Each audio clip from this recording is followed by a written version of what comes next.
अगर आपने भी कनाडा के वर्क वीज़ा या स्टडी परमिट के लिए अप्लाई किया हुआ है और आप वेट कर रहे हैं क्योंकि ऑनलाइन प्रोसेस करने में, फ़ाइल प्रोसेस करने में बहुत लंबी वेटिंग है, तो ये वीडियो आपके लिए है। मैं आपको एक ऐसा तरीका बताऊंगा कि जिससे आप सिर्फ 30 मिनट्स में, इवन लेस देन 30 मिनट्स में अपना वर्क परमिट या अपना स्टडी परमिट ले सकते हो। तो जो तरीका मैं आपको बताने जा रहा हूँ उस तरीके से आप क्या कर सकते हो कि जो भी फॉरेन नेशनल्स हैं, मतलब जो कनाडा के रेजिडेंट नहीं है, वो अपना टेम्परेरी रेजिडेंट स्टेटस चेंज कर सकते हैं कनाडा में। मतलब कि अगर आपके पास स्टडी परमिट है तो आप उसको रिन्यू कर सकते हो, आपके पास वर्क परमिट है आप उसको रिन्यू कर सकते हो, या आप का स्पाउस है वो यहाँ पर जॉब कर रहा है और आप विजिटर वीज़ा पे हो और आपको ओपन वर्क परमिट के लिए अप्लाई करना है या ऑब्टेन करना है तो आप वो कर सकते हो। तो ये जो प्रोसेस है ये कहलाता है फ्लैग पोलिंग। अब ये फ्लैग पोलिंग एक्चुअली होती क्या है? तो फ्लैग पोलिंग का मतलब ये होता है कि आपको कनाडा लीव करना है और यूएस बॉर्डर तक जाना है। यूएस बॉर्डर पे जाके आपको अपनी एंट्री डिनाई करानी है और उसके बाद फिर वापस कनाडा में एंटर करना है। तो इसका मतलब ये हुआ कि आपने कनाडा छोड़ा, यूएस बॉर्डर पे आपने एंट्री डिनाई कराई है अपनी, और आप वापस से जब कनाडा में एंटर करते हो तो उस टाइम पे आप अपना ये जो टेम्परेरी रेजिडेंट स्टेटस है इसको आप चेंज कर सकते हो। सिंपल सा प्रोसेस है, लीगल है, और जो ऑनलाइन हम प्रोसेस अप्लाई करते हैं, ऑनलाइन प्रोसेस में जो टाइम लगता है उसके मुकाबले बहुत ज़्यादा फास्ट है। मतलब मैंने आपको बोला कि आप 30 मिनट में अपना जो स्टेटस है वो चेंज कर सकते हो, मतलब आप अपना वर्क परमिट ले सकते हो। लेकिन इसकी कुछ कंडीशंस हैं। ये ऐसा नहीं कि आप कभी भी कहीं से भी अप्लाई कर दो, इसकी कुछ सर्टेन कंडीशंस हैं। कंडीशंस ये हैं कि ये काम करने के लिए आपको कनाडा में होना ज़रूरी है। आपको या तो आप स्टडी परमिट पे हो या फिर आप विजिटर वीज़ा पे हो और आपने अप्लाई किया हुआ है अपना स्टडी परमिट, या फिर आपने अप्लाई किया हुआ है अपना वर्क परमिट, है ना, और उसमें टाइम बहुत ज़्यादा लग रहा है, तो आप विजिटर वीज़ा पे कनाडा आ जाओ और यहाँ पे ये जो प्रोसेस है फ्लैग पोलिंग का वो आप करके अपना जो स्टेटस है उसको चेंज कर सकते हो, अपना वर्क परमिट या अपना स्टडी परमिट यहाँ से ले सकते हो। अब जैसे क्या होता है कि कुछ लोग पोस्ट ग्रेजुएशन करने के लिए आते हैं, है ना, और फिर उसके बाद वो चाहते हैं कि हम यहाँ पे वर्क करना स्टार्ट कर दें। तो वो जो उनका पोस्ट ग्रेजुएट होने के बाद जो वर्क परमिट मिलने का जो टाइम होता है वो अगर आप ऑनलाइन प्रोसेस करते हो तो उसमें टाइम लग जाता है, जिसको हम PGWP बोलते हैं। तो इस प्रोसेस के थ्रू आप क्या कर सकते हो कि आपने अपना पोस्ट ग्रेजुएशन किया और आप नेक्स्ट डे ही जाके इस प्रोसेस के थ्रू अपना PGWP ले सकते हो। तो ये बड़ा कन्वीनियंट सा प्रोसेस है कि आपको उतना लंबा वेट नहीं करना है और आप जाके और इमीडिएटली वहाँ से लेके और अपना काम करना स्टार्ट कर सकते हो। या फिर जैसे कि अगर आपका वर्क परमिट है वो रिन्यू होना है उसको, तो उसके लिए आप प्रोसेस करते हो ऑनलाइन, तो उसमें टाइम लगता है। इसके थ्रू क्या होगा कि आप जाके और तुरंत वहाँ से 30 मिनट्स में, 20 मिनट्स में जाके आप वर्क परमिट अपना रिन्यू करा सकते हो। तो अब फ्लैग पुलिंग करते कैसे हैं? आपको क्या करना है कि जो भी यूएस और कनाडा के बॉर्डर हैं, जहाँ पे भी ये बॉर्डर क्रॉसिंग है, मतलब बहुत सारी जगह है ये पूरे कनाडा और यूएस में, तो आपको क्या करना है, किसी भी एक बॉर्डर क्रॉसिंग पे जाना है, वहाँ से कनाडा वाली साइड से आपको बॉर्डर क्रॉस करके यूएस वाली साइड में जाना है। और जब आप यूएस वाली साइड पे पहुंचोगे तो वहाँ पे जाके उनको बोलना है कि भाई मैं फ्लैग पोल कर रहा हूँ। तो ये प्रोसेस लीगल है, सिंपल है और काफ़ी टाइम से चला रहा है, तो उनको पता होता है कि इसमें करना क्या है। तो वो आपको एक छोटा सा फॉर्म भराएंगे, थोड़ी डिटेल वगैरह लेंगे जो भी है, उसके बाद आपको या तो एक फॉर्म दे देंगे या एक कोई ऑरेंज पर्ची देता है, कोई एक येलो पर्ची दे देगा, है ना, और फिर वो आपको गाइड भी कर देंगे कि आपको इस रास्ते से ऐसे ऐसे जाना है और वहाँ पे जाके ये पर्ची आपको दिखानी है या ये वाला फॉर्म आपको वहाँ देना है कनाडा बॉर्डर पे। तो ये मुश्किल से 5 या 7 मिनट का प्रोसेस है। तो फिर जब आप वहाँ से यूएस बॉर्डर से कनाडा बॉर्डर की तरफ आते हो, जब आप कनाडा में एंटर करने वाले होते हो, तो वो जो चेक पोस्ट होता है वहाँ जाके आपको वो वाली पर्ची जो आपको यूएस बॉर्डर से मिली होती है, या जो भी एक छोटा सा फॉर्म मिला होता है, वो आपको यहाँ पे दे देना है कि भाई मैं फ्लैग पोल कर रहा हूँ और ये मेरे को वहाँ से मिला है, मेरी जो एंट्री है वो डिनाई हो गई है यूएस में। तो फिर वो क्या करेंगे कि वहाँ पर जो इमिग्रेशन ऑफिस है बॉर्डर पे, वो वहाँ पे आपको बता देंगे कि भाई ये इस वाले ऑफिस में चले जाओ, ये पड़ोस वाला जो ऑफिस है, और वहाँ जाके अपना सबमिट कर दो सारे डॉक्यूमेंट। अब डॉक्यूमेंट कौन से चाहिए? तो जो भी IRCC की गाइडलाइंस हैं डॉक्यूमेंट की, जो भी गवर्नमेंट की गाइडलाइंस हैं कि भाई अगर आपको ये वाला वर्क परमिट चाहिए या ये आपको स्टडी परमिट चाहिए या जो भी है, मतलब है ना, कि जिस टाइप का भी आपको वीज़ा चाहिए, तो उसके लिए जो जो डॉक्यूमेंट रिक्वायर्ड होते हैं वो सब डॉक्यूमेंट आपको लेके जाना है। तो वो सारे डॉक्यूमेंट का एक पैकेज बना लो और वो पैकेज लेके आप जाओ और वहाँ इमिग्रेशन ऑफिस पे जाके आप दे दोगे, वो चेक वेक करेंगे और उसके बाद 99 केसेस में होता है कि वो आपको उसी टाइम पे वर्क परमिट या आपका स्टडी परमिट है जो भी रिन्यू करना है या नया देना है वो दे देंगे। फीस वहीं पे सबमिट करनी होगी आपको, कि जैसे आप ऑनलाइन करते हो तो जो फीस ऑनलाइन है वो फीस वहीं पे सेम है। तो वहाँ पे कार्ड वगैरह भी यूज़ हो जाता है, कैश हो जाता है, मतलब मोड ऑफ पेमेंट है वो है वहाँ पे डिफरेंट। तो ऐसा कोई इशू नहीं है कि आपको इसी वाले मोड में पेमेंट करना है। तो आप वहाँ पेमेंट करो और वो अपना प्रोसेस पूरा करो और उसके बाद जो भी आपका वीज़ा है या परमिट है वो लेके वहाँ से वापस आ जाओ। बहुत ही सिंपल सा प्रोसेस हुआ। अब इसमें क्या है कि 2-3 चीज़ें ना वो ध्यान रखने वाली है। एक तो क्या है कि आपको पासपोर्ट लेके जाना है वहाँ पे और बाकी सारे डॉक्यूमेंट, ये तो मैंडेटरी है ही।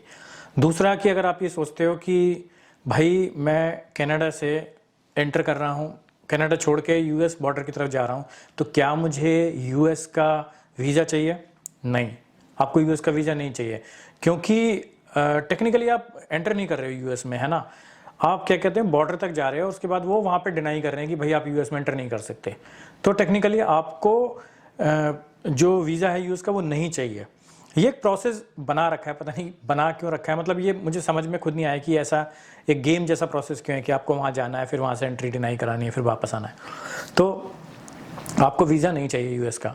और अगर आप ये सोच रहे हो कि भाई मैं गया हूँ यूएस के बॉर्डर पे, वहाँ मेरी एंट्री डिनाई हो गई है, तो कल को मान लो मैं बाई चांस यूएस जाना चाहता हूँ या मैं यूएस के वीज़ा के लिए अप्लाई करता हूँ, तो क्या मेरे उस प्रोसेस में कहीं पे कोई फ़र्क पड़ेगा कि मेरी एंट्री वहाँ पे डिनाई हुई थी? उसका भी आंसर है कि नो, उसका कोई मतलब इस चीज़ का उससे कोई मतलब नहीं है ना। बस ये एक इनका प्रोसेस है ऐसा कि आपको ऐसे करना है, तो ये प्रोसेस वो फॉलो करते हैं कि है ना। तो उसका बाकी आपके जो फ्यूचर में वीज़ा लगना है या आपको ट्रैवल करना है यूएस, उससे कोई इसका लेना देना है नहीं। दूसरी चीज़ कि आपको कनाडा में प्रेजेंट होना ज़रूरी है उसके लिए। जैसा मैंने आपको पहले ही बोला था कि ये काम आप तभी कर सकते हो जब आप कनाडा में प्रेजेंट हो, क्योंकि आपको जाहिर सी बात है कि कनाडा का बॉर्डर छोड़ के यूएस बॉर्डर पे जाना है, तो आपकी फिजिकल प्रेजेंस तो होनी ही चाहिए वहाँ पे, है ना। और तीसरा पॉइंट कि जो भी आप, जैसे आपका विजिटर वीज़ा है या आपका स्टडी परमिट है या आपका वर्क परमिट है, जिस पे भी आप अभी कनाडा में हो, जो भी आपका स्टेटस है अभी कनाडा में, वो जो स्टेटस है ना या वो जो वीज़ा है वो वैलिड होना चाहिए। मतलब ऐसा ना हो कि आप सोचो कि यार मेरा तो वीज़ा कल एक्सपायर हो रहा है तो मैं परसों जाके ये काम करता हूँ। नहीं, उसमें क्या है कि उसमें फिर बड़ा झोल-झाल हो जाएगा आपके साथ, क्योंकि अगर आपका वीज़ा एक्सपायर हो गया और आपने कनाडा छोड़ दिया और फिर आप यूएस की तरफ गए वहाँ पे फ्लैग पोल करने के लिए और वहाँ से उन्होंने उसका आपको वापस कर दिया, तो कनाडा वाले भी आपको लेंगे नहीं फिर, क्योंकि भाई आपका वीज़ा ही नहीं है, आपका वीज़ा एक्सपायर हो चुका है। तो इसलिए ये ध्यान रखना कि जब भी आप ये काम कर रहे हो ना, तो आपका जो वीज़ा है या जो भी परमिट है वो वैलिड होना चाहिए उस टाइम पे जब आप ये काम कर रहे हो, है ना। तो ये बहुत ध्यान रखने वाली बात है। अब क्या है कि कुछ लोग यहाँ पे पोस्ट ग्रेजुएशन करते हैं, पीजी करते हैं, और उसके बाद वो लोग पीजीडब्ल्यूपी के लिए अप्लाई करते हैं। तो ऑनलाइन अप्लाई करोगे तो टाइम लगता है उसमें, तो आप ये काम कर सकते हो कि आपकी पीजी इधर पूरी हुई, फिर आप ट्रांसक्रिप्ट वगैरह लो उसकी और ये सारे डॉक्यूमेंटेशन वगैरह इकट्ठा करो और आप ये फ्लैग पोलिंग कर लो। और एक इंपॉर्टेंट बात ध्यान रखने वाली ये है कि जब भी आप फ्लैग पोलिंग कर रहे हो तो उससे पहले ना आप जिस भी बॉर्डर से कर रहे हो उस वाले बॉर्डर पे ना, मतलब उस पॉइंट पे आप ये देख लो कि फ्लैग पोलिंग का टाइम क्या है उनका, मतलब वीक में कब होता है, कितने से कितने बजे तक होता है, कितने स्लॉट होते हैं। क्योंकि कई बार ऐसा भी होता है कि केवल दिन के 10 ही स्लॉट हैं और आप पहुँचे आराम से, है ना। तो आप 12वां 13वां नंबर है या जो भी है, मान लो 11वां नंबर ही है आपका, है ना, 10 नंबर 10 लोगों का वो करते हैं एक दिन में, तो फिर जाना आपका वेस्ट हो जाएगा। वो तो बोल देंगे कि भाई हमारा तो स्लॉट पूरा हो गया। तो ये आप पहले कंफर्म कर लो जिस भी बॉर्डर से आप कर रहे हो, मतलब जिस भी पॉइंट से आप कर रहे हो। और दूसरा क्या कि मतलब थोड़े चेंज अपने पास रखो, $1 $2, क्योंकि क्या होता है कि कई बॉर्डर्स पे ना वो बॉर्डर क्रॉस करने के पैसे लेते हैं कि $1 फीस हो गई या $2 फीस हो गई। जैसे जहाँ तक मेरे को याद है नायग्रा वाला जो बॉर्डर है वहाँ पे रेनबो ब्रिज है, तो उस रेनबो ब्रिज को क्रॉस करके आप जा सकते हैं यूएस में। तो उस बॉर्डर पे, उस चेक पोस्ट पे $1 लगता है आपका। तो पैदल वाला ब्रिज है, उस पर पैदल जाते हैं। तो जब आप वहाँ पहुँचोगे यूएस बॉर्डर पे और जब वो आपको ये पूरा प्रोसेस कर देंगे। तो जब आप वापस आओगे तो आप सेम ब्रिज से ही वापस आ जाते हो, क्योंकि वो पैदल चलने वालों के ब्रिज है। लेकिन कई सारे बॉर्डर ऐसे हैं जहाँ पे रोड है, मतलब जहाँ पे गाड़ियाँ चलती हैं, तो हो सकता है कि आपको वहाँ पे वन वे पे ट्रैफिक होगा, तो हो सकता है कि आप गए इस साइड से हो और वो आपको भेजें दूसरी साइड से, है ना। तो फिर जब आप आओ तो आप आने वाली साइड से आप कनाडा में एंटर करोगे, तो वहाँ पे फिर आपको ये सब बताना पड़ेगा। तो वो मतलब प्रोसेस सिंपल है, वो सब मतलब बता देते हैं आपको कि आपको कैसे कैसे कहाँ से जाना है।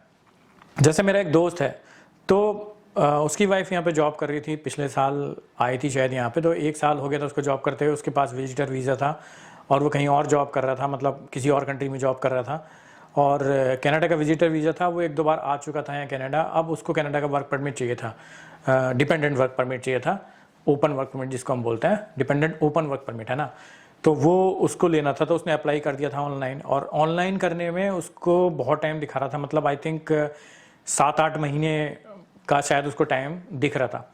तो विजिटर वीज़ा उसके पास था ही, तो वो आया यहाँ पे और उसने फ्लैग पोलिंग की और अपना जो ओपन वर्क परमिट है वो ऑब्टेन कर लिया वहाँ से। तो मतलब जिस काम के लिए उसको 6 या 7 महीने लग रहे थे, वो उसका मुश्किल से 20 मिनट के अंदर काम हो गया और अब वो आराम से यहाँ पे जॉब कर रहा है। तो ये मतलब मैं इसलिए शेयर कर रहा हूँ क्योंकि ये फ्लैग पोलिंग से काफ़ी लोगों को फ़ायदा हुआ है, काफ़ी लोगों को वीज़ा बहुत टाइम पे मिल गया है और बहुत फास्ट प्रोसेस है ये। तो अगर आपका भी कुछ ऐसा केस है तो आप इस प्रोसेस को फॉलो कर सकते हो और जो आपका वीज़ा है या जो भी आपको अपना स्टेटस चेंज करना है, विदिन 30 मिनट्स आप ये स्टेटस चेंज कर सकते हो। Share this information to others also, because काफ़ी टाइम लग रहा है लोगों को, वेट कर रहे हैं लोग काफ़ी टाइम से, तो हो सकता है किसी की हेल्प हो जाए। और इसके रिगार्डिंग कुछ भी आपको क्वेरी है, कोई क्वेश्चंस हैं, तो मैं अपना इंस्टाग्राम का हैंडल यहाँ पर छोड़ रहा हूँ, आप वहाँ पे मेरे को डीएम कर सकते हो, मैं रिप्लाई कर दूंगा जो भी मेरे पास इन्फॉर्मेशन होगी। या अगर कुछ ऐसी इन्फॉर्मेशन है जो आपको चाहिए होगी और मेरे पास नहीं है, तो मैं उन लोगों से पूछ के या उन लोगों से कंसल्ट करके जिन्होंने ये प्रोसेस पूरा फॉलो किया है, मैं आपको रिप्लाई ज़रूर करूँगा। चलो फिर, hope this information will help you. चलो फिर मिलते हैं किसी और वीडियो में किसी और इन्फॉर्मेशन के साथ। Thank you.